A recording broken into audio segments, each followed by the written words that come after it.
Muito boa noite a todos. Que a paz do nosso Mestre Jesus seja sempre em nossos corações.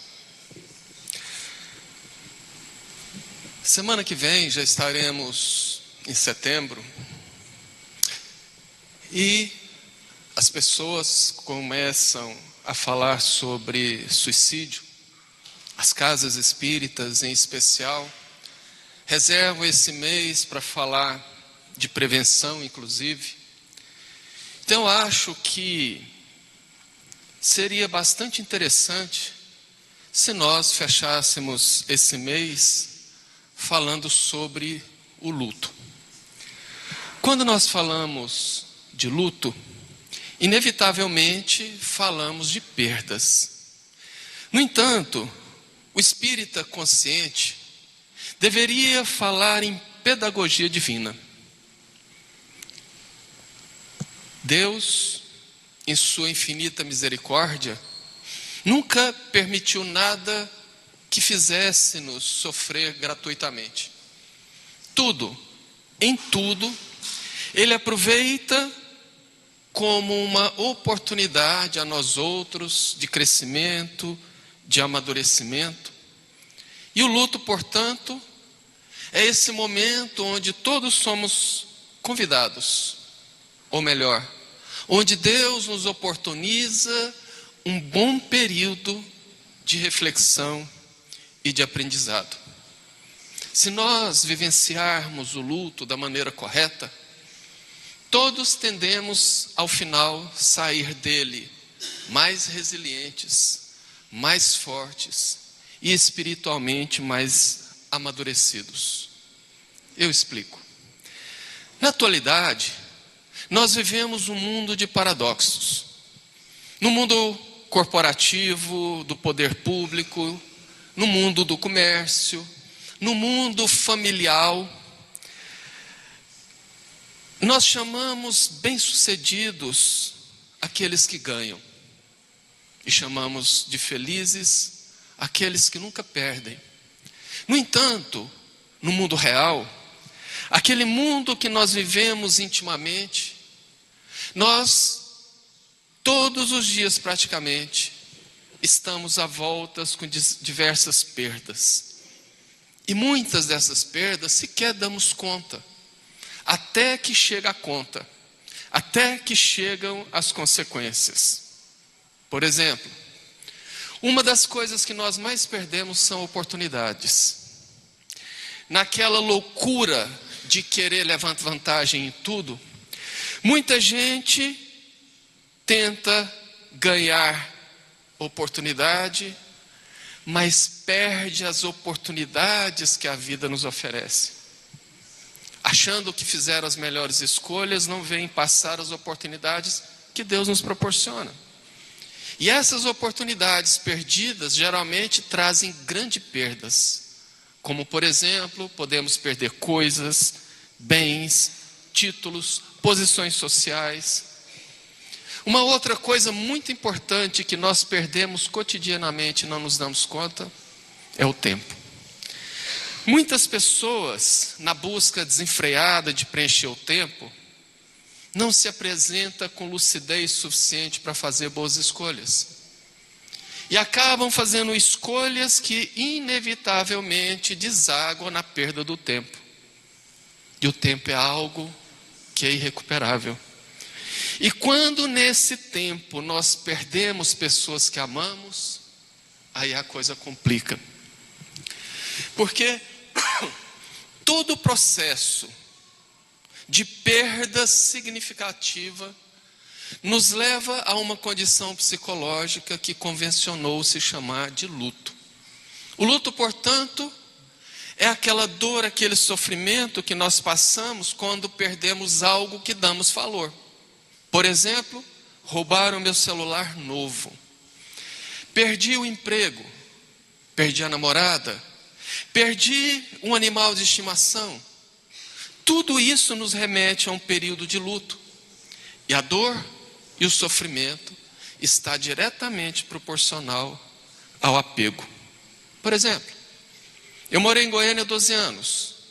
E lá eu tinha uma vizinha que tinha vindo de Gurupi, no Tocantins, e era uma moça nova, na época de seus 18 anos, muito bonita por sinal, mas extremamente materialista. Ela trabalhava por um salário mínimo e gastava cerca de 80% do salário com calças de grife. Eu já vi ela deixar de comprar comida para comprar calça de grife. E uma certa feita, nós morávamos na 233, na Vila Nova, nessa época. A casa dela era a casa vizinha, bem fechada na frente, mas dava os fundos para a Marginal Botafogo. E ela, fazendo uma faxina no final de semana, lavou todas as calças e deixou no varal. Quando ela sai, levaram tudo. A menina ficou de cama. Ela ficou adoecida literalmente por conta daquilo.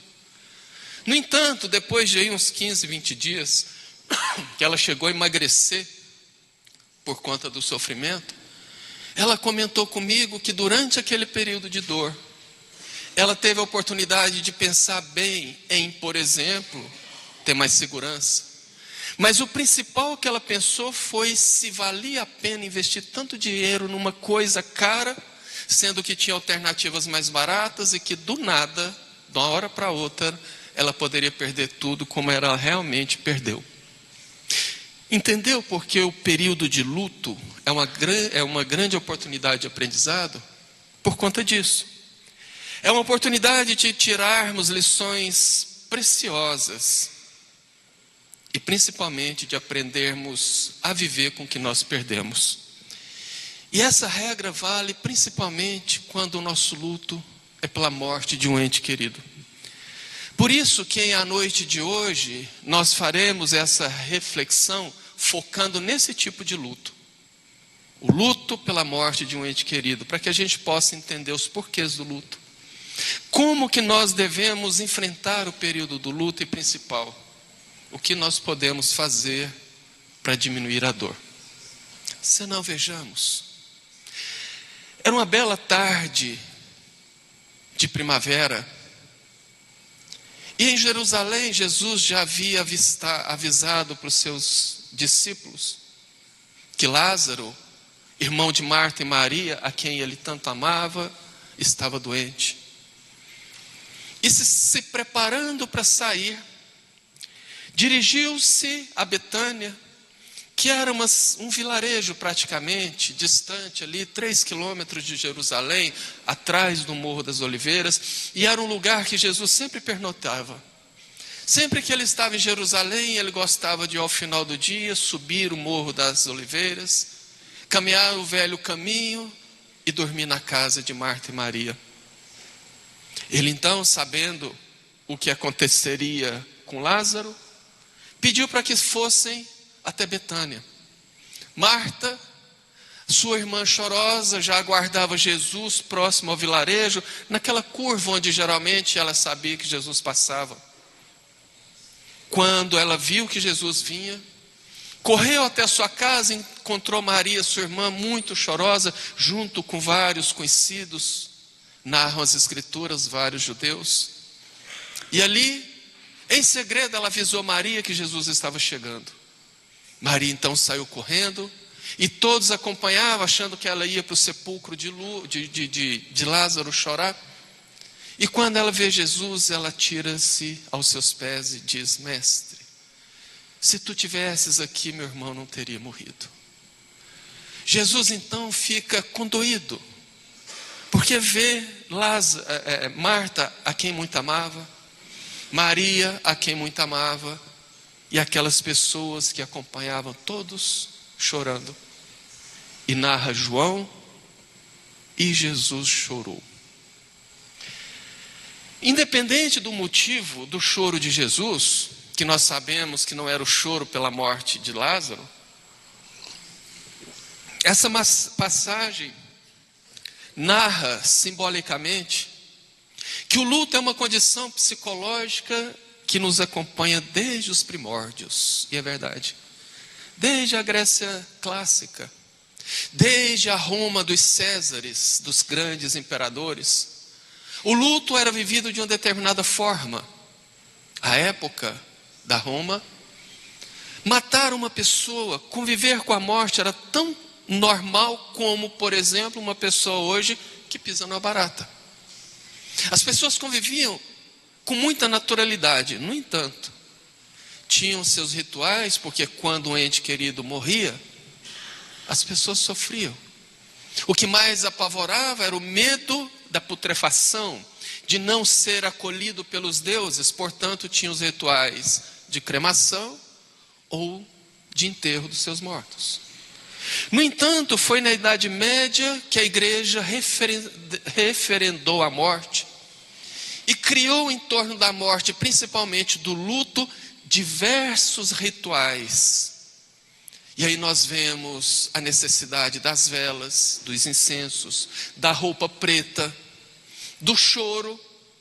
Tanto que existiu e existe até hoje no Nordeste o papel das carpideiras, que são aquelas mulheres contratadas para chorar nos velórios, porque se você não chorar, você não ama quem partiu. E essa influência se consolidou ao longo dos séculos, influenciando as culturas ocidentais até os dias de hoje. Desde então, o luto passou a ser uma experiência pesada, dolorosa, de muita dor, de muito sofrimento, principalmente porque se tinha a ideia de que morreu, separou para sempre. E aí doía bem mais. Tanto que Emmanuel, no seu livro Religião dos Espíritos, anota: nenhum sofrimento na terra será talvez comparável ao daquele coração que se debruça sobre outro coração regelado e querido, que o ataúde transporta para o grande silêncio. Ver a névoa da morte estampar-se inexorável na fisionomia dos que mais amamos e cerrar-lhe os olhos no adeus indescritível é como despedaçar a própria alma e seguir vivendo. No entanto, Jesus, dentro do seu planejamento, já sabia que com a chegada do Consolador prometido as coisas tenderiam a mudar.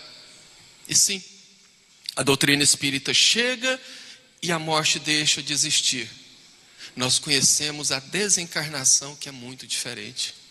O luto deixou de ser um momento de sofrimento e passou a ser um momento de experiência e amadurecimento espiritual. Tudo resolvido, certo? Infelizmente não.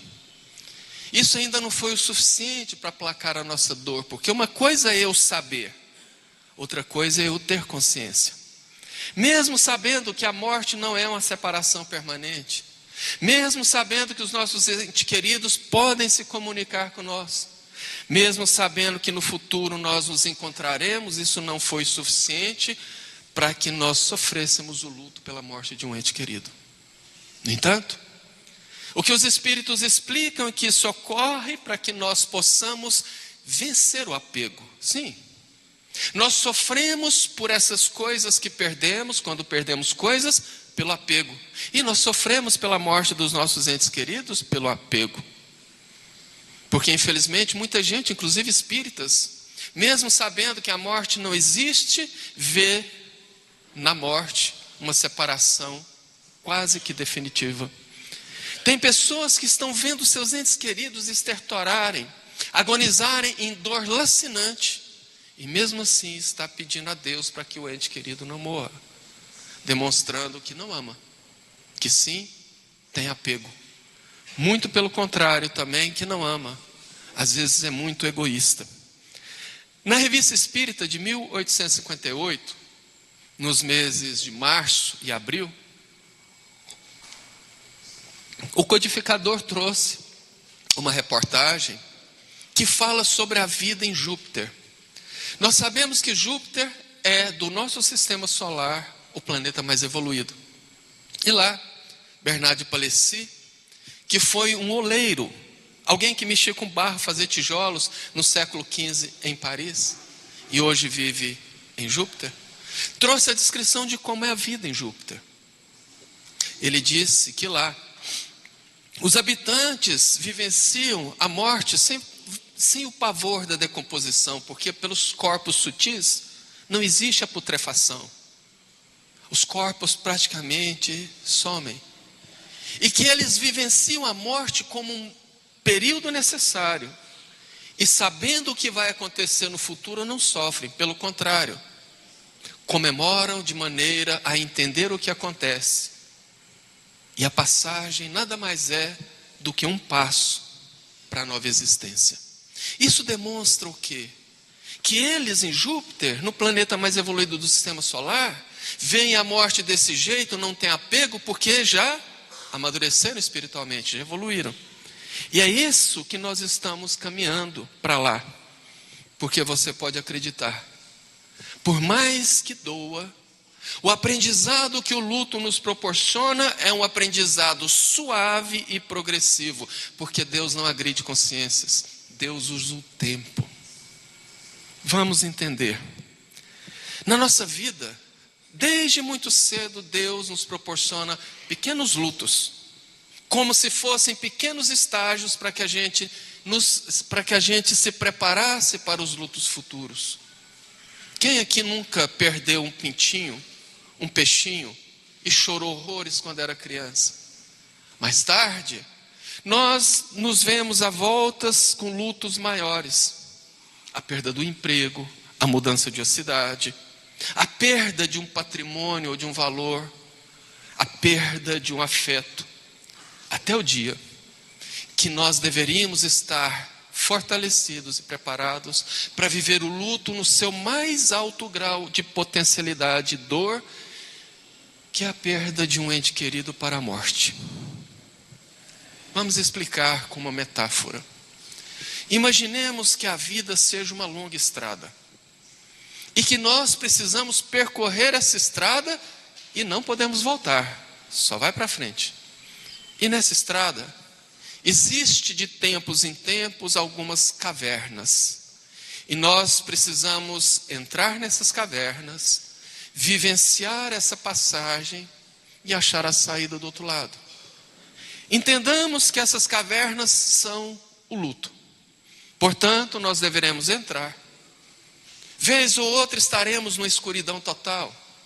Vez ou outra teremos um pouco de claridade de uma fresta no teto, de uma clarabóia natural. Vez ou outra estaremos naquele claro escuro, um pouco mais escuro. Mas o fato é que nós precisamos caminhar, atravessar, vivenciar e sair do outro lado.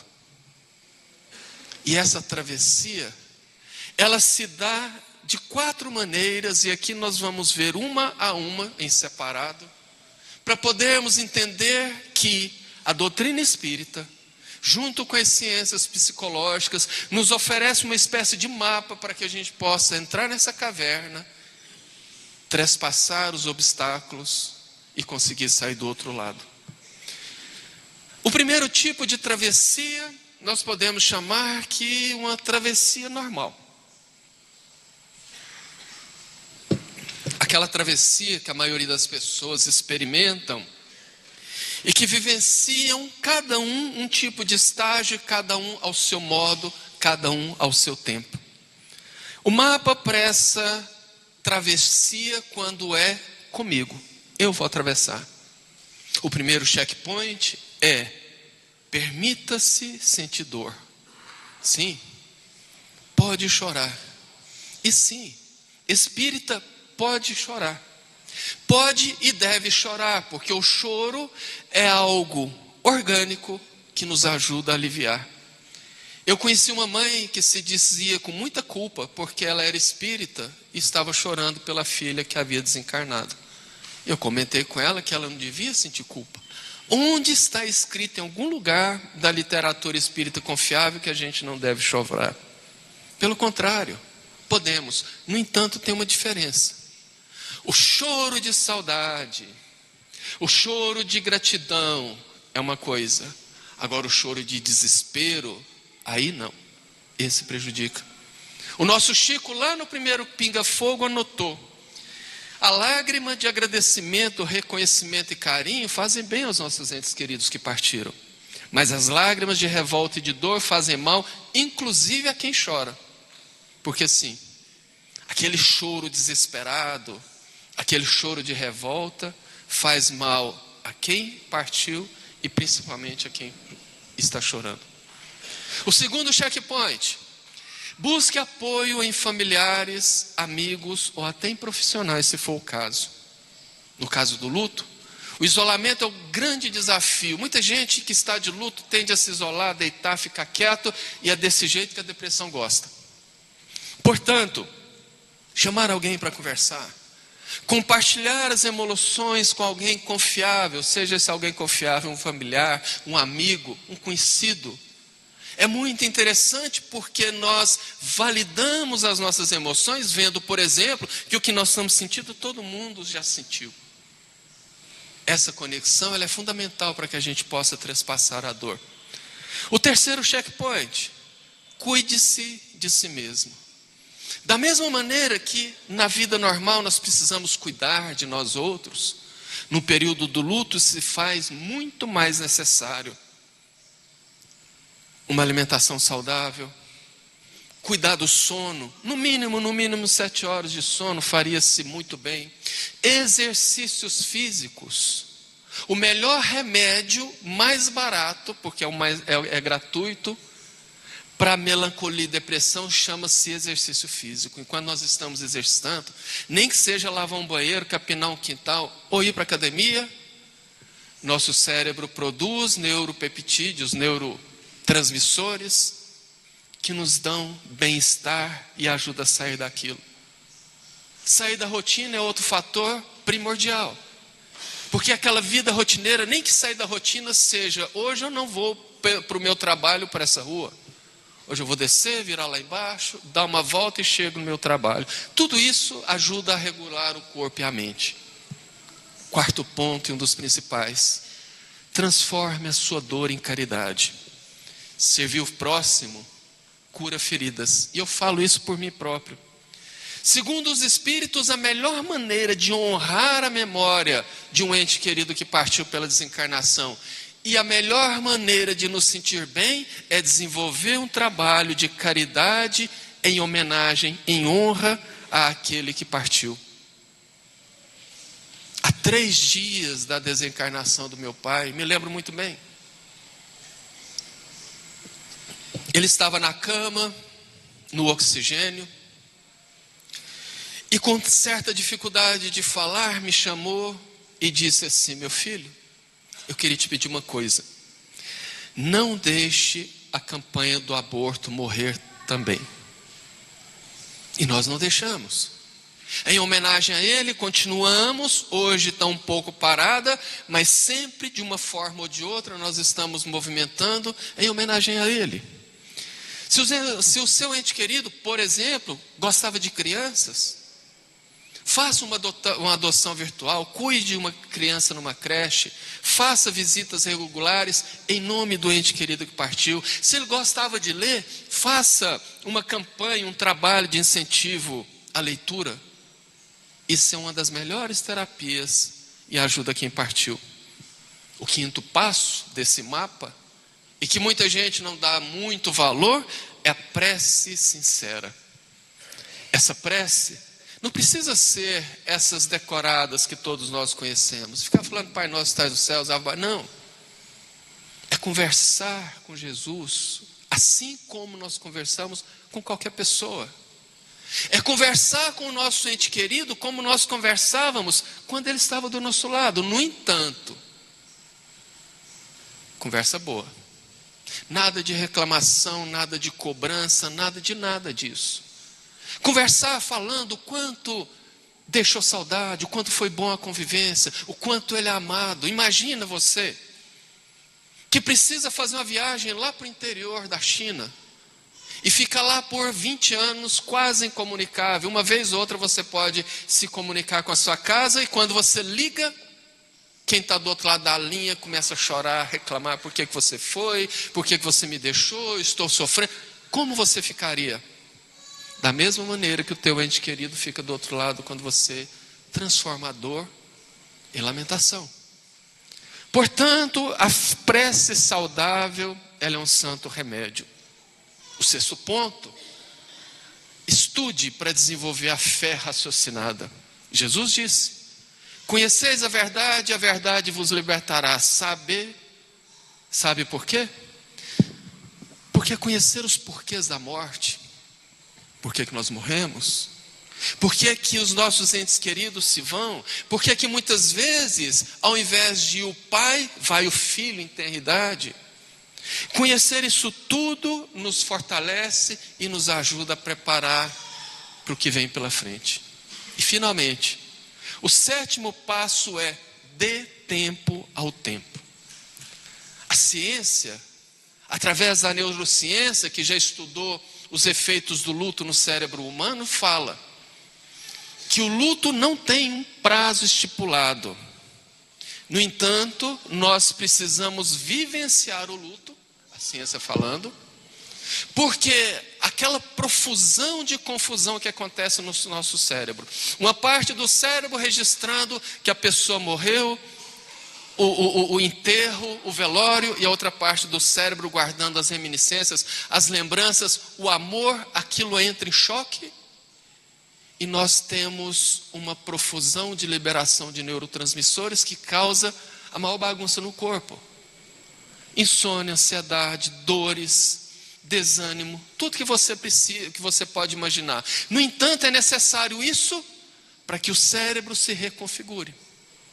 Porque o nosso cérebro, ele é plástico, ele é moldável. E naturalmente ele tem um sistema que faz com que ele vá se regulando. E com o passar dos dias, com o passar das semanas, com o passar dos meses, nós vamos criando vínculos significativos com outras pessoas, sem esquecer quem desencarnou. E aquilo que nós passamos, passam a ser lembranças agridoces, suaves. E nós ressignificamos a dor e podemos seguir em frente sem a pessoa que partiu. E o que não fazer nesse caso? A primeira coisa é não fingir que está tudo bem. O luto evitado, o luto fugido, pode levar à ansiedade, à depressão. E a cura se torna cada vez mais difícil. O segundo ponto é recorrer à ajuda, se for necessário, profissional. Porque muitas vezes nós não conseguimos sair sozinhos. E o terceiro é evitar mecanismos de enfrentamento prejudicial. Tem gente que vai beber.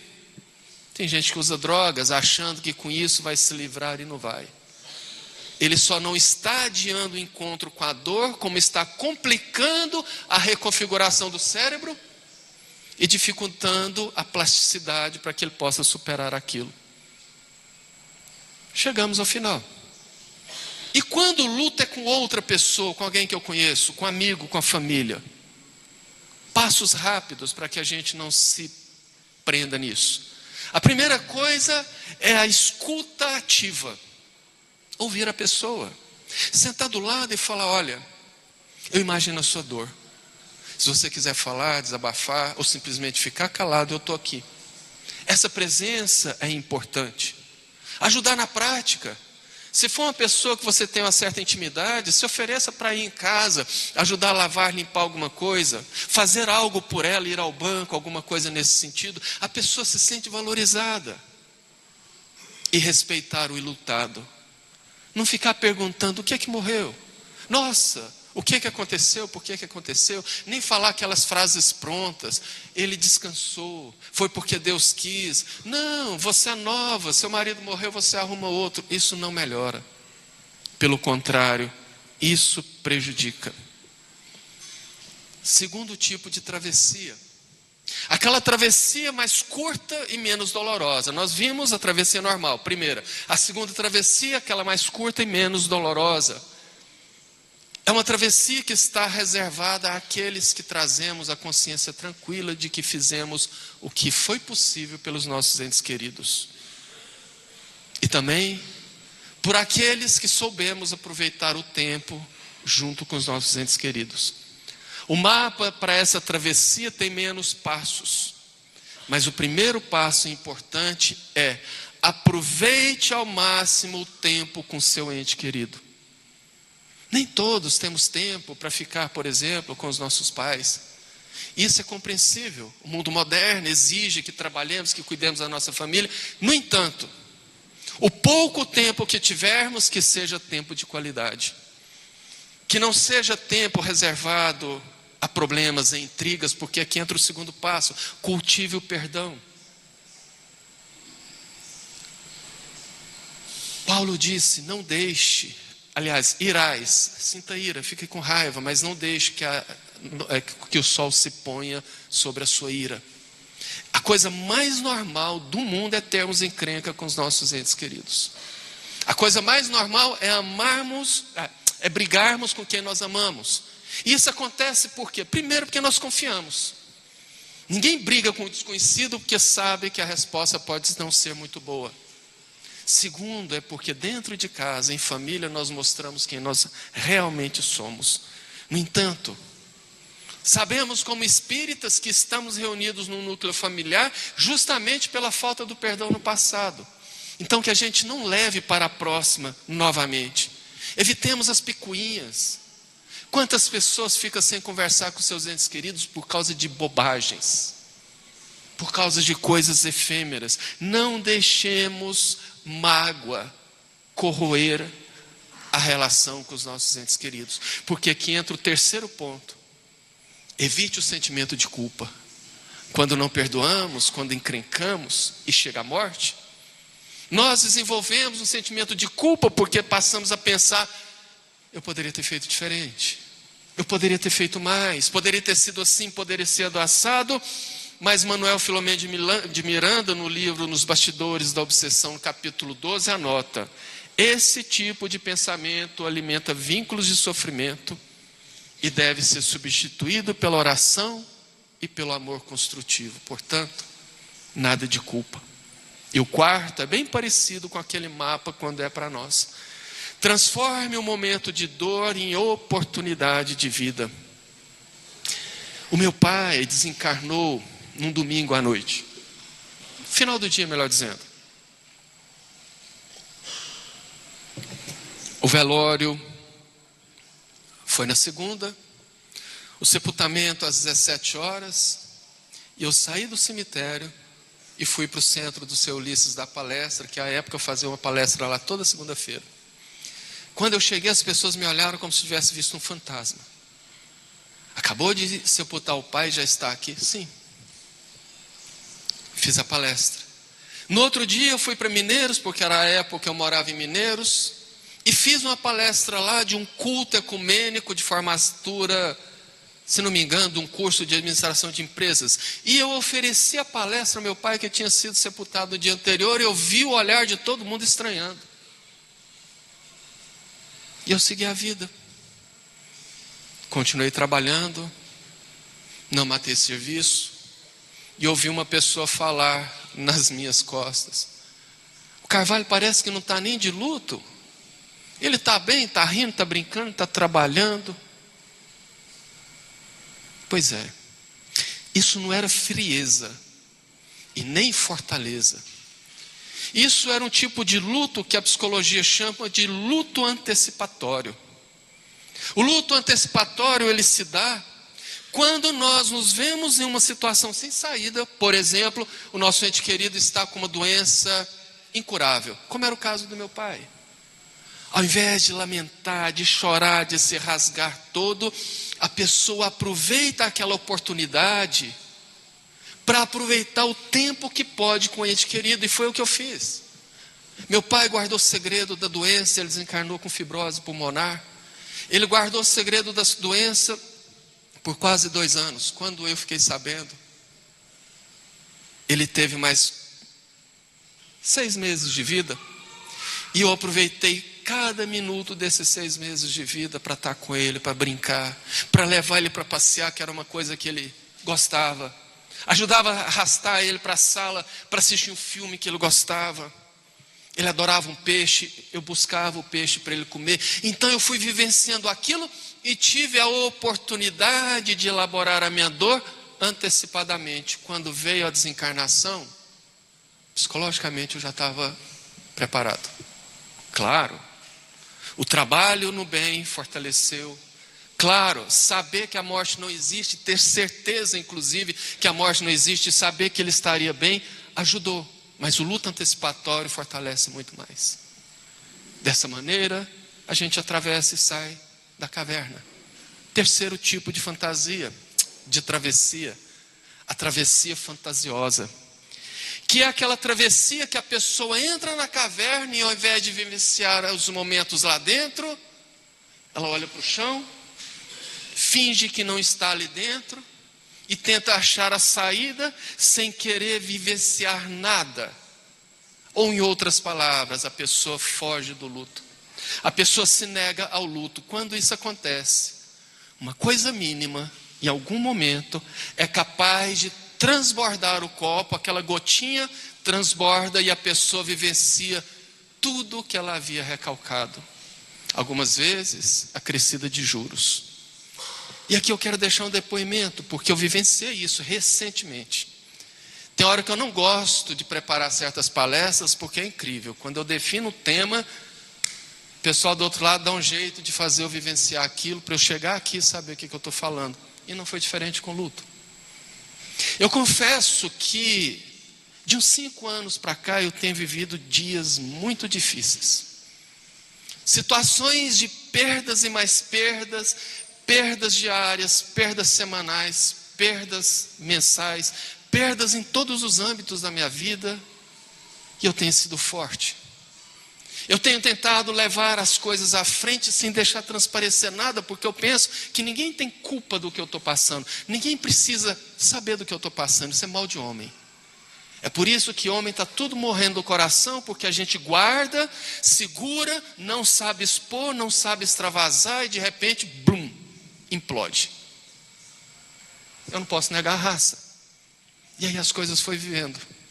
E o mês de janeiro em particular, eu estava no final do mês passando por uma fase bem complicada. E no sábado de manhã eu saio para tirar o lixo, converso com um médico que tem uma clínica do lado. Enquanto eu estou conversando com ele, estou vendo ali no pé da árvorezinha de rua, no matinho lá, um gatinho. Passa uma pessoa, passa outro gatinho quietinho. E quando eu fui passar com o lixo, ele veio para o meu lado, olhando para mim, miando no desespero, que me deu até um remorso. Eu peguei ele. Uns 2 meses, só tinha osso couro. Dei comida, ele quase entrou na vasilha de comida e de leite. E comecei a cuidar e ali nasceu um grande amor. Pensa no bichinho dócil, amoroso, carinhoso, companheiro. Por diversas vezes eu cheguei a achar que era um dos meus animais que estavam voltando, tamanha a afinidade. E isso me ajudou bastante, porque me serviu de muleta psicológica. Eu tinha prazer de voltar para casa, porque quando eu voltava, a alegria daquele bichinho pulando na minha cama, eu ia arrumar a cama, ele enfiava por baixo. Não, era uma coisa assim, apaixonante. Até que um certo domingo, o Rafinha dormiu e não amanheceu. Foi de domingo para segunda. Quando eu percebi que ele não ia chegar, porque às vezes ele saía normal, voltava, comecei a procurar. Eu guardava comigo que ele havia sido atropelado na madrugada. As pessoas são muito irresponsáveis, andam de moto na cidade como se fossem pistas de corrida, andam de carro, não param, não pare, ruas estreitas como se estivessem numa pista de corrida. Vez ou outra a gente vê um bichinho desse morto por aí. Mas a dúvida corroía. E para mim foi apenas mais uma perda que eu devia segurar. Beleza. Eu estava pensando no final de julho que palestra, que tema que eu fazia, e por intuição me veio a ideia de falar sobre o luto. Coincidentemente, conversando com o pessoal de Cachoeira Alta, me ligaram pedindo uma palestra que eu fiz na segunda, eu falei, olha, eu estou pensando em falar sobre o luto, pode ser? Pode. Eu gosto de deixar tudo preparado, eu começo a estudar, preparar uma palestra, de preferência 1 mês de antecedência, 3 semanas.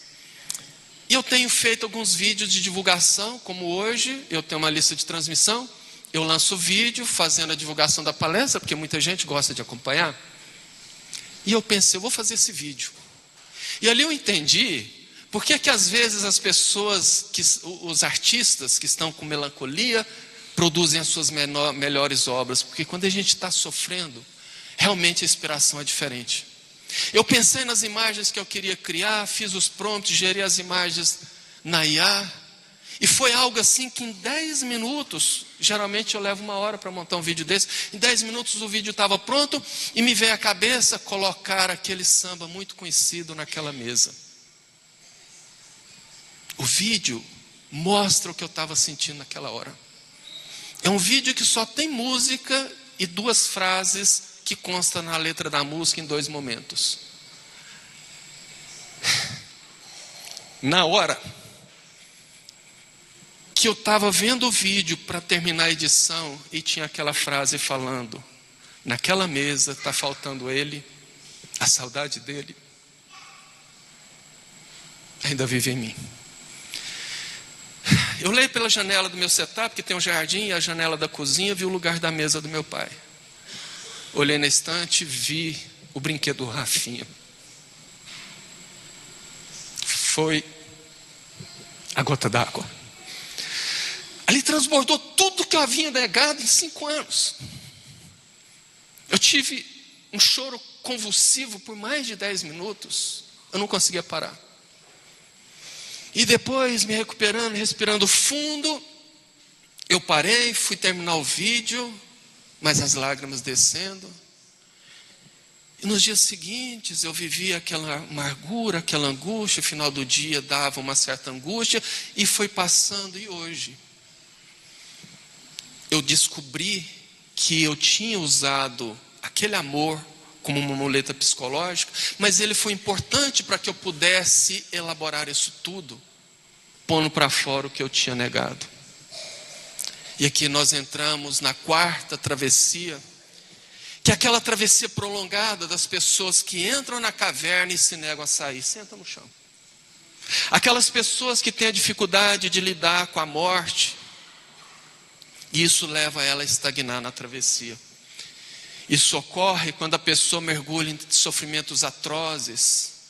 Aquelas pessoas que não mexem nada no quarto da onde o ente querido morava, não aceita a morte de jeito nenhum, chora toda hora, lamenta. Isso leva ele a desenvolver algo que a psicologia chamou de transtorno de luto prolongado. Esse transtorno precisa de um bom profissional, de um bom diagnóstico e de um bom tratamento médico, psiquiátrico e psicológico, senão a pessoa não consegue sair. Portanto, seguindo esses mapas, esses passos, nós sairemos da caverna muito fortalecidos, resilientes e prontos para viver sem aquilo que nós perdemos. Ok. E quando eu sei que superei o luto? Quando eu sei que eu saí da caverna? Muito simples. Quando aquela ausência se transforma numa suave lembrança, numa suave saudade, porque eu falo de cadeira. Sempre a mesa vai estar, sempre a cadeira, a mesa vai estar vazia.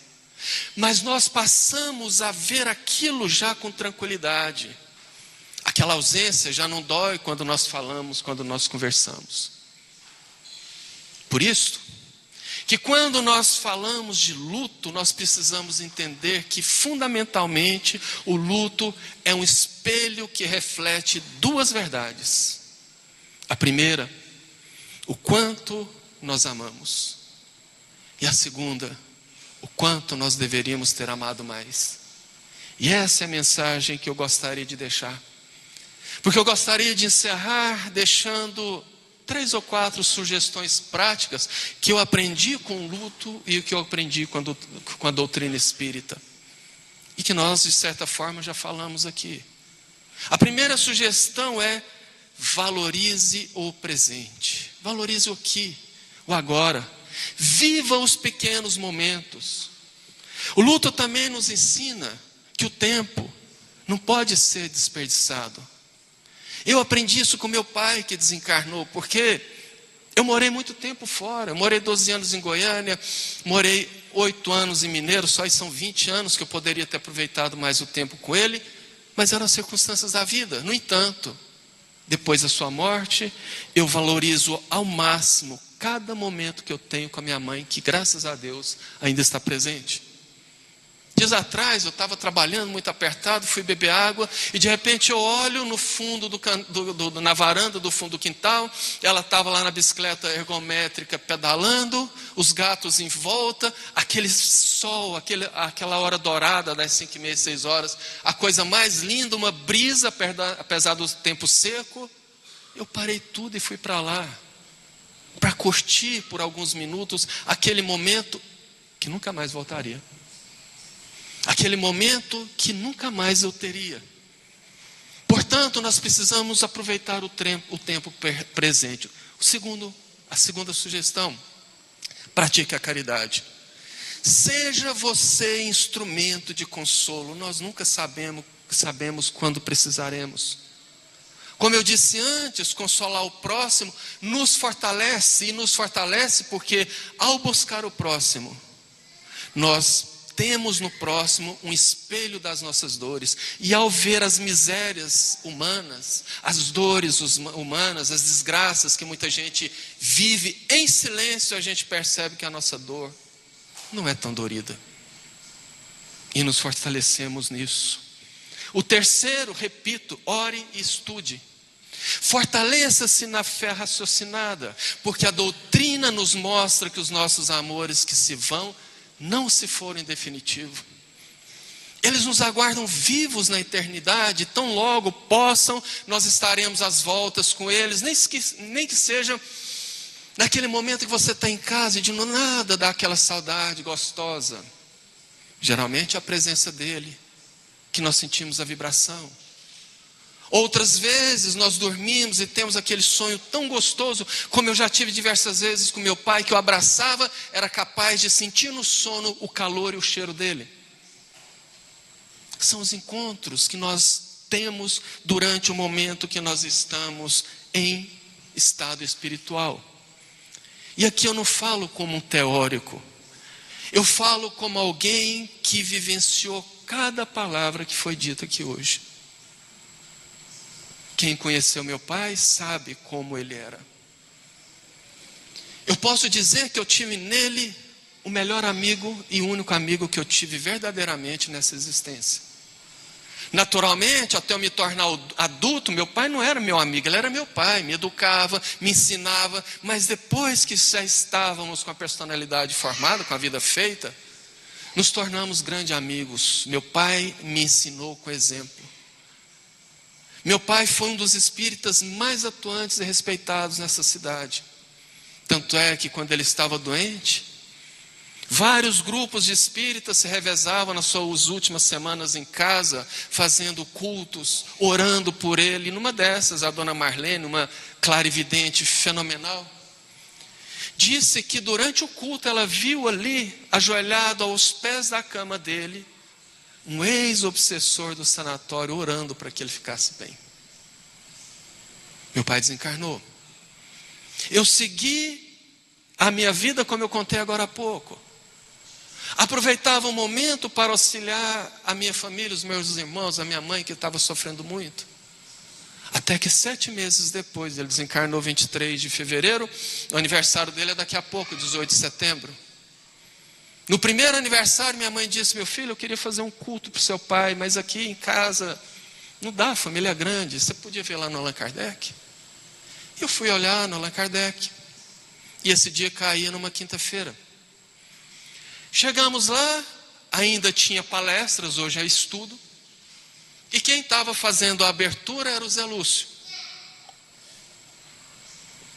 Cheguei, não dava para fazer no salão, à época ainda não tinha feito a reforma, tinha uma sala emendada, onde hoje lá é o corredor que entra para evangelização.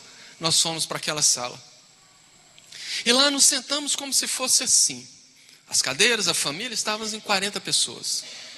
Aí o Zé Lúcio falou: Carvalho, espera só eu dar início aos trabalhos aqui, que eu gostaria de participar. Eu falei: tudo bem. Ele foi o único estranho à família, o resto era tudo família. Eu sentei assim, ele chegou e falou: faz a abertura. Eu falei: não, hoje não. Hoje eu me permito sentir, ficar aqui. Faz você, por favor. Aí ele veio, ficou em pé, mais ou menos na posição que eu estava, as pessoas sentadas. Abriu o Evangelho segundo o Espiritismo, fez uma leitura rápida. fechou o evangelho, nós fechamos os olhos e ele começou o culto. Quando ele fecha os olhos, ele junta as mãos assim, muda a voz e fala, sem gaguejar: minha família, que saudade. Era o jeito que meu pai falava quando estava em pé. Eu vim aqui hoje para falar para vocês da beleza da eternidade, do quanto eu estou bem, do quanto eu cheguei bem. Ao contrário do que vocês pensam, eu não sofri.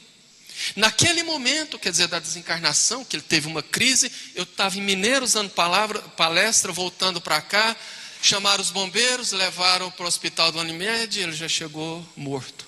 Ele disse, naquele momento, eu não senti nada. Eu simplesmente adormeci e acordei do lado de cá, rodeado de amigos, de familiares. As orações que vocês fazem para mim, eu recebo como flores. O meu quarto está cheio de flores. E continuou falando. De repente ele volta-se para minha mãe que estava nesse rumo e fala assim, Eni Mobem. Esse Mobem era um jeito carinhoso que ele usava na intimidade. O Zé Lúcio não conhecia. Ele só falava dentro de casa. Eni Mobem. Não precisa ficar pensando que você está sozinha. Você nunca ficou sozinha. Eu nunca te deixei sozinha. Quantas saudades eu tenho de acordar de madrugada e pôr a mão do lado e sentir seu corpo quente.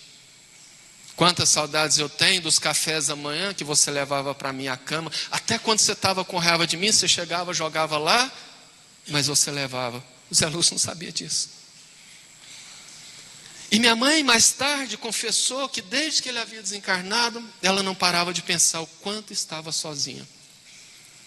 Aí ele volta-se para o rumo onde estavam os meus irmãos, porque eu estava de cá junto com a minha mãe, e fala assim, meus filhos, muito cuidado com os momentos de ociosidade, muito cuidado com os momentos de mente vazia, porque o passaporte para chegar bem do lado de cá se chama trabalho. Guardemos essa frase, e que nós possamos, ao final dessa jornada, olhar para trás e dizer, eu fiz o que eu pude. O amor que eu dei permanece. Porque essa questão, o luto, apesar de ser pedagógico, nos ensina que o amor é o único vínculo que a morte não rompe. E saber disso é fundamental para que a gente possa passar bem. Que tenhamos todos um excelente resto de semana e que Jesus abençoe. Obrigado.